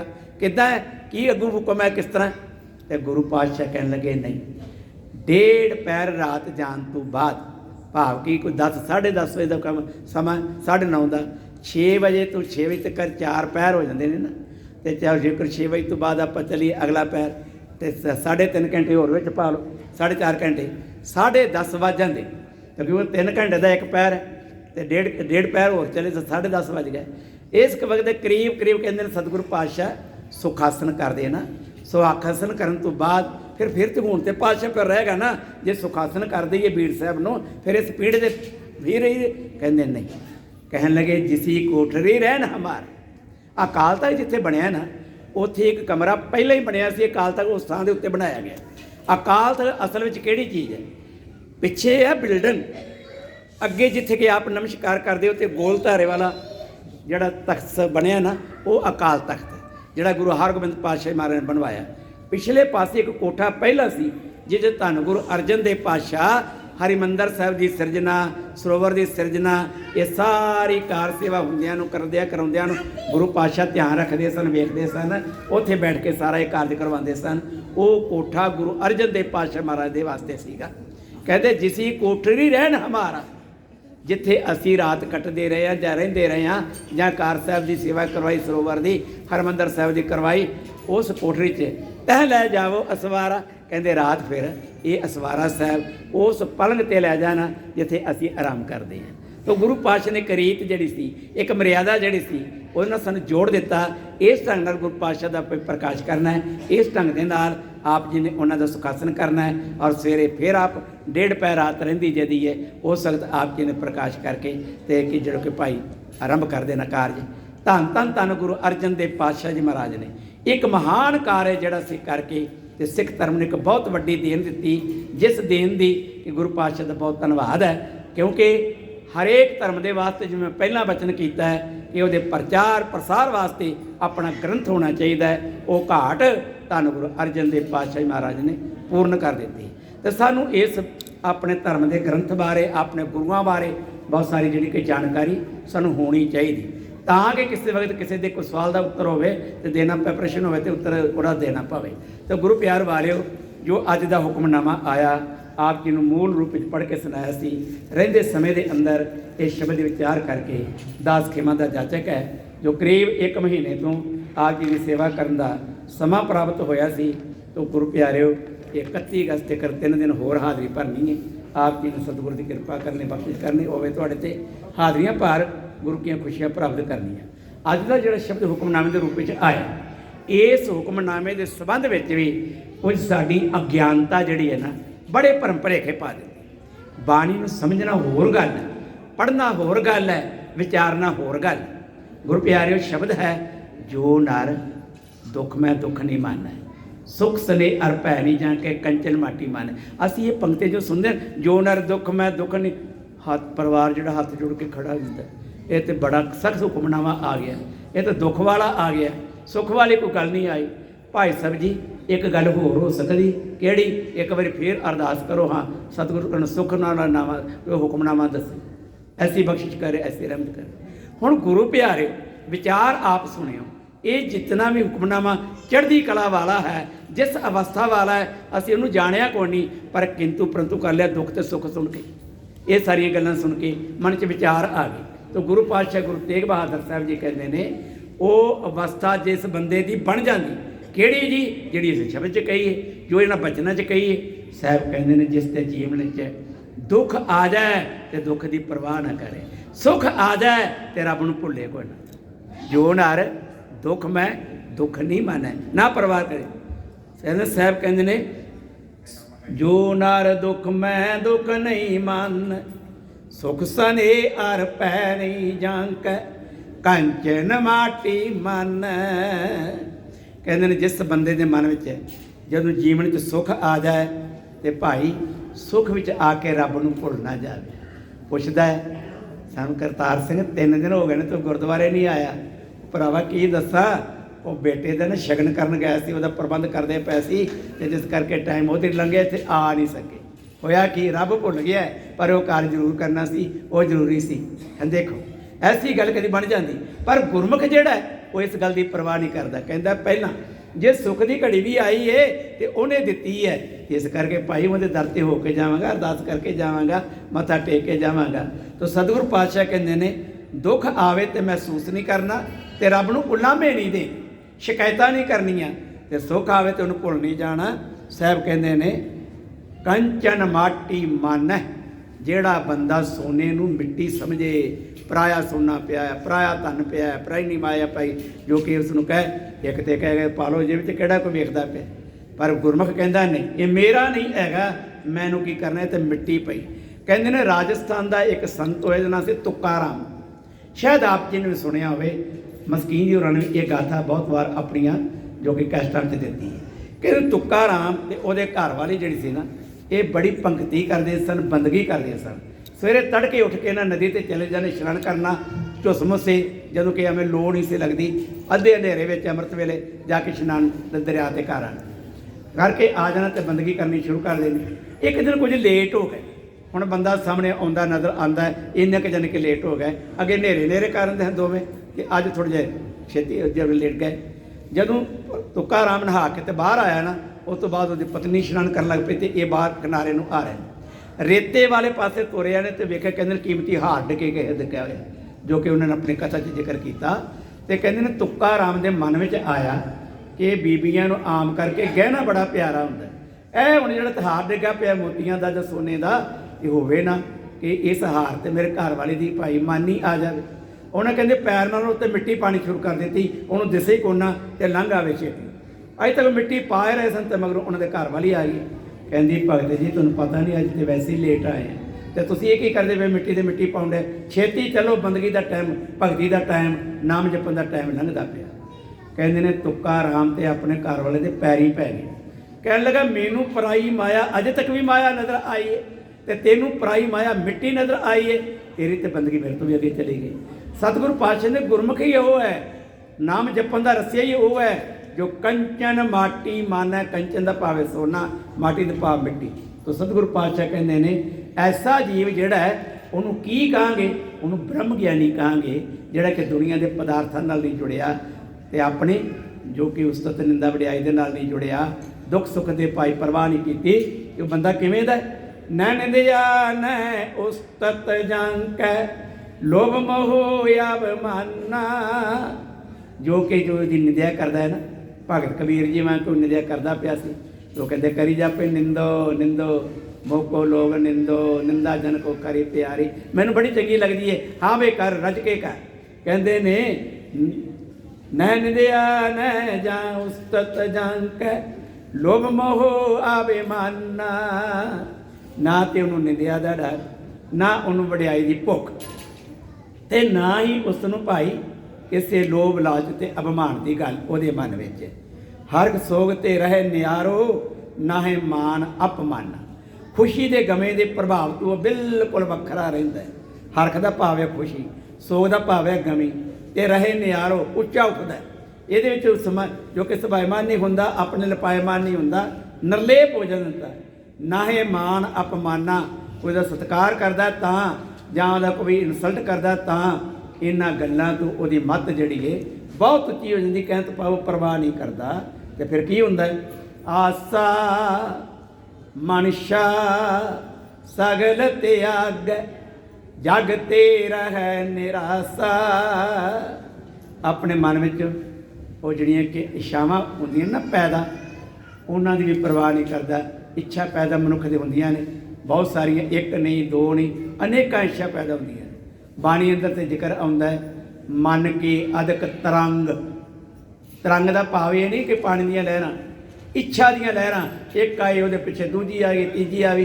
भाई जिवें गुरु पातशाह सुखमनी सिंह सहस कटे लख उड़ता वै तृप्त न आवै माया पाछे भावै। ये की ने तरंगा ने, ये भावना ने, ये इच्छावां ने। तो साहब कहते ने कि भाई वो बंदा आसा मनसा सगल त्यागै जग ते रहे निराशा। इन्हां इच्छावां तो उच्चा होकर जींदा है। जगत च निर आस, आस पैदा नहीं होंदा, निराशा दे भाव होंदा ना। जे भावना पूरी ना होनी तो बंदा निराश हो गया, मैं पास नहीं हो सकिया, मैंने नौकरी नहीं मिल सकी, वो कहते निराशा। पर इत्थे निराशा का भाव निर आसा, आसा तू रहत हो गया। आसा उठन नहीं देंदा, विचार उठन नहीं देंदा, इन्हां दे विच अपना समा नहीं गवांदा। आसा मनसा सगल त्याग जग ते रहे निराशा। काम क्रोध जे पर सैना कट ब्रह्म निवासा। जिहदे मन उत्ते विकार हावी नहीं हो सकते। कि कहते सतगुरु पातशाह काम क्रोध जे पर सैना नेड़े भी नहीं आते। सतगुरु पातशाह ने बचन किया, देखो आपा कहता जी हुक्मनामा दोबारा लो, बहुत सख्त आ गया है, पर बाणी अंदर वो सिख दे कैसे कैसे ਜਿਹੜੇ ਗੁਣ ਨੇ ਉਹ ਬਿਆਨ ਕੀਤੇ ਨੇ ਜੋ ਬ੍ਰਹਮ ਗਿਆਨੀ ਹੈ, ਜੋ ਗੁਰਮੁਖ ਹੈ, ਗੁਰੂ ਦੇ ਭਾਣੇ 'ਚ ਰਹਿਣ ਵਾਲਾ ਹੈ। ਤੇ ਕਿਵੇਂ ਦੀ ਅਵਸਥਾ ਉਹਦੀ? ਕਹਿੰਦੇ ਨੇ ਕਾਮ ਕ੍ਰੋਧ ਜੇ ਪਰਸੈ ਨਾ। ਕਿਉਂ ਨਹੀਂ ਪਰਸਦੇ ਭਾਈ? ਕਿਉਂ ਨਹੀਂ ਖਿਆਲ ਆਉਂਦੇ? ਕਾਮ ਕ੍ਰੋਧ ਦੇ ਕਿਉਂ ਨਹੀਂ ਆਉਂਦੇ? ਮੋਹ ਲਾਲਚ ਦੇ ਕਿਉਂ ਨਹੀਂ ਆਉਂਦੇ? ਸਾਹਿਬ ਕਹਿੰਦੇ ਭਾਈ ਤੇ ਘਟ ਬ੍ਰਹਮ ਨਿਵਾਸਾ, ਉਹਦੇ ਘਰ ਤੇ ਬ੍ਰਹਮ ਅਵਸਥਾ ਪਿਆ, ਵਾਹਿਗੁਰੂ ਅਵਸਥਾ ਪਿਆ, ਨਿਰੰਕਾਰ ਅਵਸਥਾ ਪਿਆ। ਤੇ ਕਾਮ ਕ੍ਰੋਧ ਕਿੱਥੋਂ ਵੀ ਪੈਦਾ ਹੋਣਗੇ? ਜਿੰਨਾ ਚਿਰ ਤੇ ਇਹਨਾਂ ਦਾ ਟਿਕਾਣਾ ਸੀ ਤੇ ਬ੍ਰਹਮ ਨਹੀਂ ਪੈਦਾ ਹੋਇਆ। ਤੇ ਜਦੋਂ ਉਹਨੇ ਇਹਨਾਂ ਨੂੰ ਮਾਰ ਲਿਆ ਤੇ ਕੀ ਹੋਇਆ? ਹੁਣ ਬ੍ਰਹਮ ਅੰਦਰ ਆ ਕੇ ਬਹਿ ਗਿਆ। ਕਹਿੰਦੇ ਨੇ ਬ੍ਰਹਮ ਦਾ ਵਾਸਾ ਹੋ ਗਿਆ, ਵਾਹਿਗੁਰੂ ਦੇ ਨਾਮ ਦਾ ਵਾਸਾ ਹੋ ਗਿਆ। ਅਵਸਥਾ ਜਿਹੜੀ ਸੀ ਨਾਮ ਜਪ ਕੇ ਉੱਚੀ ਹੋ ਗਈ, ਐਸੀ ਅਵਸਥਾ ਦਾ ਉਤਾਰਨੀ ਹੋ ਗਿਆ। ਤੇ ਫਿਰ ਕੀ ਹੋਇਆ? ਆਖਰੀ ਪੰਕਤੀਆਂ 'ਚ ਗੁਰੂ ਪਾਤਸ਼ਾਹ ਨੇ ਤਤ ਸਾਰ ਦੀ ਗੱਲ ਕਹਿ ਦਿੱਤੀ। ਕਹਿੰਦੇ ਨੇ ਗੁਰ ਕਿਰਪਾ ਜੇ ਨਾਰ ਕਉ ਕੀ। ਇਹ ਅਵਸਥਾ ਇਵੇਂ ਦੀ ਰਹਿਮਤ ਜਿਸ ਜੀਵ ਦੇ ਉੱਤੇ ਮੇਰੇ ਮਾਲਕ ਨੇ ਕਰ ਦਿੱਤੀ, ਗੁਰੂ ਨੇ ਕਰ ਦਿੱਤੀ। ਗੁਰੂ ਪਾਤਸ਼ਾਹ ਦੇ ਬੱਚੇ ਨੇ ਗੁਰ ਕਿਰਪਾ, ਗੁਰੂ ਦੀ ਕਿਰਪਾ ਜਿਸ ਜੀਵ ਤੇ ਹੋ ਜਾਏ, ਫਿਰ ਉਹ ਹੀ ਮਨ ਦੇ ਅੰਦਰ ਐਸੀਆਂ ਭਾਵਨਾਵਾਂ ਨੂੰ ਕੰਟਰੋਲ ਕਰਨ ਵਾਲਾ ਬਣੇਗਾ ਨਾ। ਨਹੀਂ ਮੈਨੂੰ ਕੋਈ ਲੋੜ ਨਹੀਂ, ਜੋ ਆਪ ਖੁਸ਼ ਹੋ ਕੇ ਦੇਈ ਜਾ ਰਿਹਾ ਮੈਂ ਪ੍ਰਵਾਨ ਕਰ ਲਵਾਂਗਾ, ਪਰ ਮੇਰੀ ਕੋਈ ਮੰਗ ਨਹੀਂ, ਮੇਰੀ ਕੋਈ ਆਸਾ ਨਹੀਂ, ਮੇਰੀ ਕੋਈ ਤ੍ਰਿਸ਼ਨਾ ਨਹੀਂ ਹੈਗੀ। ਗੁਰ ਕਿਰਪਾ ਜੀ ਨਾਰ ਕਉ ਕੀਨੀ, ਇਹ ਜੁਗਤ ਪਛਾਨੀ। ਉਹਨੂੰ ਇਸ ਗੱਲ ਦਾ ਹੀ ਗਿਆਨ ਹੁੰਦਾ ਹੈ ਜਿਹਦੇ ਉੱਤੇ ਕਿਰਪਾ ਮਾਲਕ ਦੀ ਹੋ ਜਾਏ। ਭਾਈ ਉਹ ਜੀਵ ਆਪਣੀ ਆਸਾ ਮਨਸ਼ਾ ਨੂੰ ਕੰਟਰੋਲ ਕਰ ਲੈਂਦਾ। ਨਾਨਕ ਲੀਨ ਪਇਓ ਗੋਬਿੰਦ ਸਿਉ, ਜਿਉ ਪਾਨੀ ਸੰਗ ਪਾਨੀ। ਐਸੇ ਜੀਵ ਦੀ ਆਤਮਾ ਜਿਹੜੀ ਹੈ ਰੱਬ ਦੇ ਅੰਦਰ ਲੀਨ ਹੋ ਜਾਂਦੀ। ਉਦਾਹਰਨ ਦਿੱਤੀ ਸਤਿਗੁਰੂ ਪਾਤਸ਼ਾਹ ਨੇ, ਜਿਵੇਂ ਪਾਣੀ 'ਚ ਪਾਣੀ ਸਮਾ ਜਾਂਦਾ। ਪਾਣੀ 'ਚ ਪਾਣੀ ਕੀ ਸਮਾ ਜਾਂਦਾ? ਇਹਨਾਂ ਨੇ ਸਤਿਗੁਰੂ ਜੋਤੀ ਜੋਤ ਮਿਲੀ ਰਲੀ, ਜਲ ਕਾ ਜਲ ਹੁਆ ਰਾਮ। ਇਹ ਜਲ ਕਾ ਜਲ ਜਾਂ ਪਾਣੀ ਮੇਂ ਪਾਣੀ ਕੀ ਹੈਗਾ? ਇੱਕ ਟੱਪ ਭਰਿਆ ਪਿਆ ਪਾਣੀ ਦਾ, ਇੱਧਰ ਇੱਕ ਜੱਗ ਭਰਿਆ ਪਿਆ ਪਾਣੀ ਦਾ। ਜੇ ਚੱਕ ਕੇ ਜੱਗ ਵਾਲਾ ਪਾਣੀ ਆਪਾਂ ਟੱਪ 'ਚ ਪਾ ਦਿੰਦੇ ਹਾਂ ਤੇ ਭਾਈ ਸਾਹਿਬ ਉੱਠਣ ਕਹਿਣਗੇ ਭਾਈ ਆਪਣਾ ਪਾਣੀ ਕੱਢ ਲਾ ਬਾਹਰ। ਤੇ ਹੁਣ ਪਾਣੀ ਕਿਵੇਂ ਕੱਢਾਂਗਾ? ਮੈਂ ਜੱਗ ਉਹਨਾਂ ਨੂੰ ਫੜਾ ਦਿਆਂ, ਭਾਈ ਸਾਹਿਬ ਮੈਂ ਤੇ ਕੱਢ ਨਹੀਂ ਸਕਦਾ, ਤੁਸੀਂ ਕੱਢ ਦਿਓ ਮੇਰਾ ਪਾਣੀ ਬਾਹਰ। ਤੇ ਫਿਰ ਕੀ ਹੋਵੇਗਾ? ਉਹ ਕਹੇਗਾ ਮੇਰੇ ਕੋਲ ਨਹੀਂ ਨਿਕਲਣਾ। ਪਾਣੀ 'ਚ ਪਾਣੀ ਮਿਕਸ ਹੋ ਜਾਏ ਤੇ ਉਹਨੂੰ ਨਿਖੇੜਿਆ ਨਹੀਂ ਜਾ ਸਕਦਾ। ਅਸਲ ਗੱਲ ਇਹ ਹੈ, ਕਹਿੰਦੇ ਜੀਵ ਦੀ ਆਤਮਾ ਜਿਹੜੀ ਏ ਪਰਮਾਤਮਾ 'ਚ ਲੀਨ ਹੋ ਜਾਂਦੀ ਏ, ਫਿਰ ਰੱਬ ਤੋਂ ਵੱਖਰੀ ਨਹੀਂ ਕੀਤੀ ਜਾ ਸਕਦੀ। ਸਾਹਿਬ ਕਹਿੰਦੇ ਨੇ ਗੁਰੂ ਤੇਗ ਬਹਾਦਰ ਸਾਹਿਬ ਜੀ, ਨਾਨਕ ਲੀਨ ਪਇਓ ਗੋਬਿੰਦ ਸਿਉ। ਗੋਬਿੰਦ ਦਾ ਭਾਵ ਹੈ ਵਾਹਿਗੁਰੂ, ਪਾਰ ਬ੍ਰਹਮ ਪਰਮੇਸ਼ਰ, ਜਿਸ ਦੀ ਆਤਮਾ ਪਰਮਾਤਮਾ ਵਿੱਚ ਲੀਨ ਹੋ ਗਈ, ਜੁੜ ਗਈ। ਸਾਹਿਬ ਕਹਿੰਦੇ ਨੇ ਜਿਉਂ ਪਾਣੀ ਸੰਗ ਪਾਣੀ, ਇਸ ਤਰ੍ਹਾਂ ਜਿਵੇਂ ਪਾਣੀ ਪਾਣੀ 'ਚ ਸਮਾ ਜਾਂਦਾ ਹੈ, ਇਸ ਤਰ੍ਹਾਂ ਜੀਵ ਦੀ ਆਤਮਾ ਰੱਬ ਦੇ ਅੰਦਰ ਲੀਨ ਹੋ ਜਾਂਦੀ ਏ। ਜਿਵੇਂ ਆਪਾਂ ਇੱਕ ਸ਼ਬਦ ਪੜ੍ਹਦੇ ਹਾਂ, ਸਤਿਗੁਰੂ ਪਾਤਸ਼ਾਹ ਦੀ ਰਹਿਮਤ ਤੇ ਬਖਸ਼ਿਸ਼ ਦਾ ਸਦਕਾ, ਇਹ ਨਾਮ ਜਪਣ ਵਾਲੇ ਜਿਹੜੇ ਨੇ ਉਹ ਵਾਹਿਗੁਰੂ ਦਾ ਰੂਪ ਹੋ ਜਾਂਦੇ ਨੇ। ਉਹਨਾਂ 'ਚ ਕੋਈ ਅੰਤਰ ਕੋਈ ਨਹੀਂ ਰਹਿੰਦਾ। ਜਿਨ ਹਰ ਜਪਿਆ ਸੇ ਹਰ ਹੋਏ, ਹਰ ਮਿਲਿਆ ਕੇਲ ਕਲਾਲੀ। ਜਾਂ ਇੱਕ ਹੋਰ ਪੜ੍ਹਦੇ ਹਾਂ, ਸੂਰਜ ਕਿਰਨ ਮਿਲੇ ਜਲ ਕਾ ਜਲ ਹੁਆ ਰਾਮ। ਜਿਵੇਂ ਸੂਰਜ ਦੀਆਂ ਕਿਰਨਾਂ ਸ਼ਾਮ ਵੇਲੇ ਸੂਰਜ 'ਚ ਜਾ ਸਮਾਉਂਦੀਆਂ ਨੇ, ਕੀ ਉਹਨਾਂ ਨੂੰ ਵਾਪਸ ਕਰ ਲਵਾਂਗੇ, ਕੱਢ ਦੇਵਾਂਗੇ ਚ ਵੱਖਰੀਆਂ? ਨਹੀਂ, ਜਿਵੇਂ ਸੂਰਜ ਦੀਆਂ ਕਿਰਨਾਂ ਵਾਪਸ ਸਾਡੇ ਕੀਤਿਆਂ ਨਹੀਂ ਆਉਣੀਆਂ। ਜਿਵੇਂ ਪਾਣੀ 'ਚ ਪਾਣੀ ਪੈ ਗਿਆ ਜੱਗ ਵਾਲਾ ਤੇ ਉਹ ਵੱਖਰਾ ਨਹੀਂ ਹੋਣਾ, ਇਵੇਂ ਮਨੁੱਖ ਦੀ ਆਤਮਾ ਜੋ ਮਾਲਕ ਦੇ ਵਿੱਚ ਲੀਨ ਹੋ ਗਈ, ਫਿਰ ਉਹਨੂੰ ਵੱਖਰੇ ਨਹੀਂ ਕੀਤਾ ਜਾਣਾ। ਇਹ ਬਿਰਤੀ ਜਿਹੜੀ ਹੈ ਕਿਸੇ ਬ੍ਰਹਮ ਗਿਆਨੀ ਦੀ ਹੈ, ਕਿਸੇ ਖਾਸ ਗੁਰਮੁਖ ਦੀ ਹੈ। ਐਸੀ ਅਵਸਥਾ 'ਚ ਬਣ ਜਾਵੇ ਤੇ ਕਿੰਨੇ ਭਾਗਾਂ ਦੀ ਗੱਲ ਹੈ। ਕਦੀ ਵੀ ਸ਼ਬਦ ਗੁਰਬਾਣੀ ਉੱਤੇ ਕਿੰਤੂ ਪਰੰਤੂ ਨਹੀਂ ਕਰਨਾ, ਕਿਉਂਕਿ ਨਿਰੰਕਾਰ ਦੀ ਬਾਣੀ ਹੈ। ਨਿਰੰਕਾਰ ਦੀ ਬਾਣੀ ਹੋਣ ਕਰਕੇ ਸਤਿਗੁਰੂ ਨੇ ਆਪ ਅਦਬ ਕੀਤਾ, ਸਤਿਕਾਰ ਕੀਤਾ, ਔਰ ਜਿਸ ਢੰਗ ਨਾਲ ਉਹਨਾਂ ਮਰਿਆਦਾ ਬੰਨੀ ਇਹ ਗ੍ਰੰਥ ਸਾਹਿਬ ਦੀ ਸੇਵਾ ਕਿਵੇਂ ਕਰਨੀ ਹੈ, ਕਿਵੇਂ ਖੁਸ਼ੀਆਂ ਲੈਣੀਆਂ ਨੇ, ਇਹ ਬਖਸ਼ਾਂ ਤੇ ਰਹਿਮਤਾਂ ਜਿਵੇਂ ਸਤਿਗੁਰੂ ਪਾਤਸ਼ਾਹ ਦਰਸਾਈਆਂ ਨੇ, ਉਹਨੂੰ ਜੀਵਨ 'ਚ ਢਾਲਣ ਦੀ ਲੋੜ ਹੈ, ਕਮਾਉਣ ਦੀ ਲੋੜ ਹੈ। ਅੱਜ ਦੇ ਇਸ ਪਾਵਨ ਅਵਤਾਰ ਜੋ ਕਿ ਪਹਿਲੇ ਪ੍ਰਕਾਸ਼ ਗੁਰਪੁਰਬ ਦੀ ਆਪ ਸੰਗਤਾਂ ਨੂੰ ਲੱਖ ਲੱਖ ਲੱਖ ਵਧਾਈ ਹੋਵੇ। ਵਾਹਿਗੁਰੂ ਜੀ ਕਾ ਖਾਲਸਾ, ਵਾਹਿਗੁਰੂ।